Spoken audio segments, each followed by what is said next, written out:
है आप सबको संज्ञान में है कि पिछले 22 की रात यानी 23 को सुबेरे 23 तारीख कही जाए 23 को सुबेरे भरतपुर में एक दुर्घटना होती है और उस दुर्घटना में हमारे कार्यकर्ता परिवार के और जो कि वर्षों से हमारा कार्यकर्ता परिवार रहा है हिमांशु मिश्रा और वो जो है हिमांशु मिश्रा को उधर वहाँ पर दुर्घटना में घायल हो जाते हैं और एक ही साथ उनके मिस्त्री जा रहे थे क्योंकि गाड़ी का सामान लेके वो प्रयागराज से आए थे। तो राम भवन विश्वकर्मा जिनका नाम है वो वहाँ के बांदा के जमालपुर के रहने वाले हैं। तो वहाँ पर उनका भी वहीं पे दुर्घटना में घायल हो जाते हैं। जो वहाँ पर सूचना है सबको और मैं पहले परिचय करा दूं, ये उनके चाचा हैं, ये पंकज मिश्रा यहाँ बैठे हैं और राघवेंद्र जी वहाँ पर भरतपुर में अपने रहते हैं। स्टोन केसर एसोसिएशन के हमारे अध्यक्ष भी हैं और हमारे साथी हैं। तो और सुरेंद्र जी हैं, अपने भजन सब देखते हैं और भी हैं। तो यहाँ पर उनके बिना परिजनों को बुलाए आनंद फानंद जो कि एक नियम होता है, आप सब जानते हैं कि उनको पहले जिला अस्पताल आदमी अस्पताल ले जाता है। इनके हिमांशु को, इनके भतीजे को, पंकज जी को पहले निकाला जाता है। उसमें कहीं फंसे नहीं थे, जो वहाँ पर पूरा जानकारी है कि वो फंसे नहीं थे। उनको निकाल लिया गया और निकाल लेके उनको भी रबड़ में पैक करने लगे, पैक कर दिया। और बाद में दूसरा जो है तो कम से कम इनको निकाल लिया था तो तुरंत अस्पताल में भेजते हैं। और जो वीडियो की बात वो कर रहे हैं वो वीडियो हम लोगों ने बड़े गौर से देखा है, आप भी वो वीडियो देखेंगे।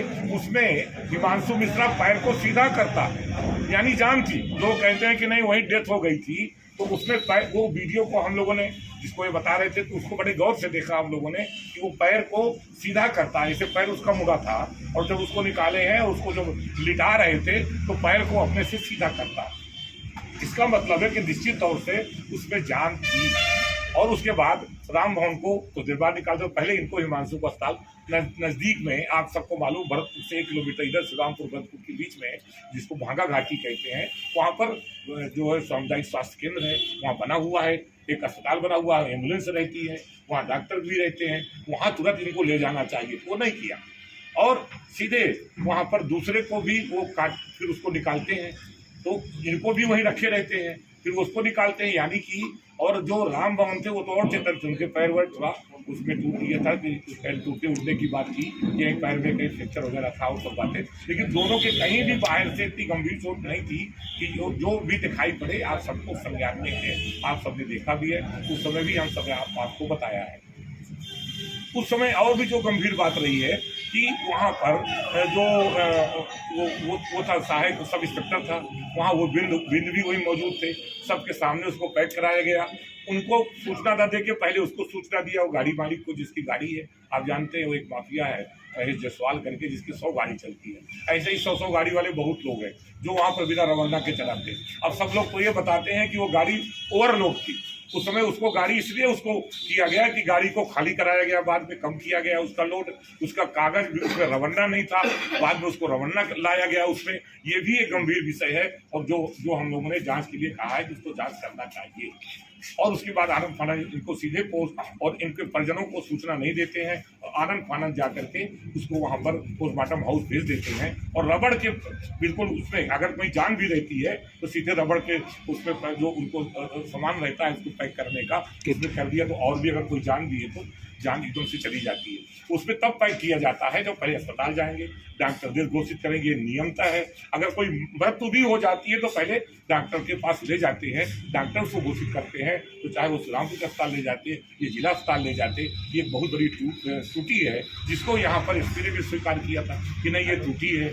और उसके बाद वहाँ पर जब सब लोग थे कि भाई इसमें इनके खिलाफ कार्रवाई करना चाहिए, कैसे पैक करके चले गए, तो उसको लेकर के आप सब लोगों ने कहा, कोशिश हुए लोग उसमें जो कार्रवाई करने को तैयार नहीं थे। तो फिर उसमें थोड़ा सा सब लोग बैठे, सत्याग्रह किया वहीं पर पोस्टमार्टम हाउस में। परिजनों ने, हम सब लोग भी वहाँ पहुँचे, हमारे कार्यकर्ता परिवार है तो हम सब लोग भी वहाँ पहुँचे।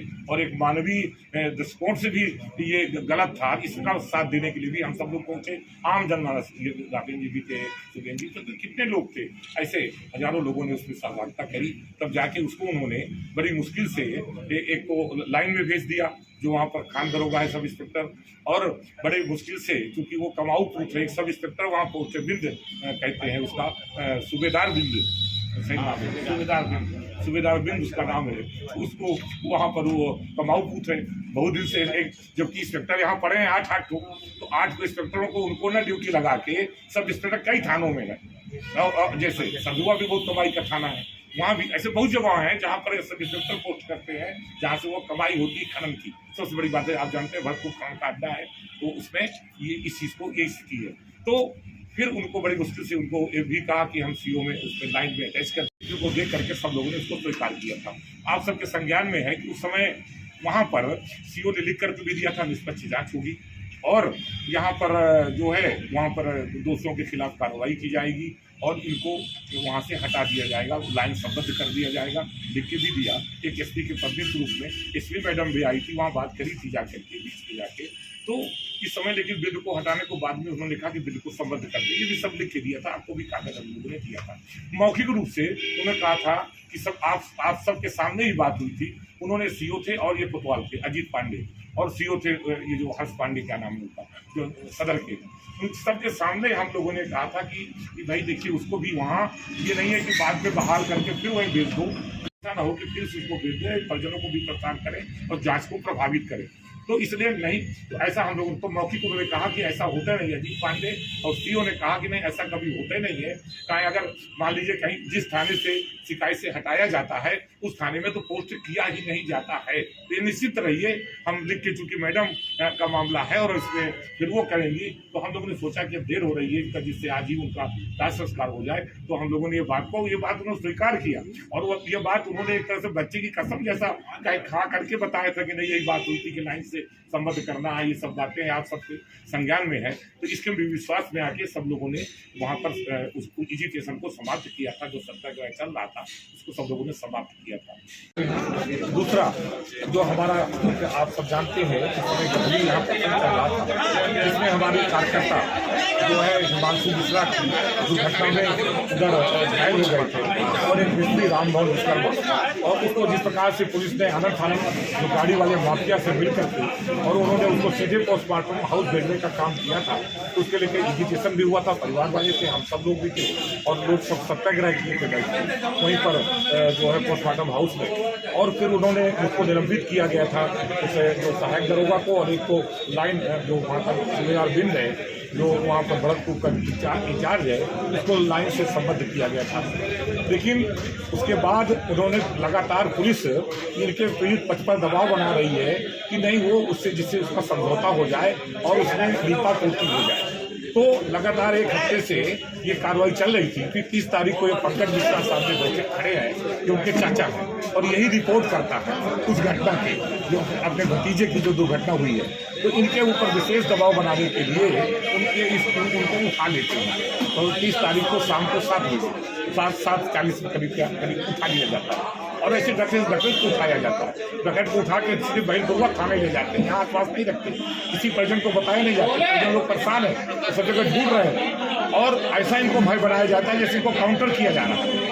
फिर उसके बाद 9 साढ़े 9 बजे एक रिपोर्ट लिख दी जाती है इनके खिलाफ, उसी महेश जायसवाल जिसकी गाड़ी है उसको, उसके द्वारा, क्योंकि एक गाड़ी इनकी खड़ी है, एक पंकज मिश्रा की गाड़ी इनकी खड़ी हुई है, वो सर्विस सेंटर खोले हुए है, तो उनका गाड़ी में उसको ले करके वहाँ खड़ी हुई है, वो दे नहीं रहे थे, कोई विवाद था, तो एक उसको एप्लीकेशन पुलिस उससे ले करके इनके खिलाफ गंभीर दफा रंगदारी मांगने का थी। इसके 5 लाख रुपये करे थे, तुमसे मैं ले लूँगा, नहीं तुमको मैं ये काम ले जाऊँगा, क्या करूँगा, झूठी रिपोर्ट दिखाने का। और जिस दिन की घटना दिखा रहे हैं 23 को इनके यहाँ घटना होती है, और 23 को ये सुबह से यहाँ पहले एसपी के यहाँ बैठे हैं, एसपी के बाद पोस्टमार्टम हाउस में, वहाँ कहीं गए नहीं, और बेटी पूजे की घटना दिखा के फिर रिपोर्ट कब दिखाते हैं, 30 तारीख को दिखाते हैं वहाँ पर जाके, जब उनको उठाया जाता है वो, और इनको उठाने के बाद जाके वो रिपोर्ट उसकी लिखी जाती है। तो आज वो उसने लिखा है कि मैं शादी में व्यस्त था, ये था वो था, यानी इनके ऊपर मानसिक दबाव बनाने के लिए ऐसा किया गया है।